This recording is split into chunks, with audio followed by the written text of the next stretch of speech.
நான் எங்க வேணா போய் என் காலரை தூக்கி விட்டு தைரியமா சொல்லுவேன், இன்றைக்கு நான் நிற்பதும் நிர்மூலமாகாமல் இருப்பதும் அவருடைய சுத்த கிருபை. அல்லேலூயா.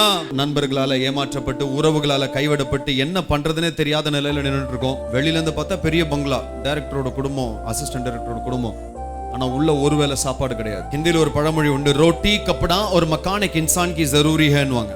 உன்ன உணவு, உடுத்த உடை, இருக்கும் இடம் ஒரு மனிதனுடைய அடிப்படை தேவை. சாப்பாடு இல்ல, போட்டுக்கு துணி இல்ல.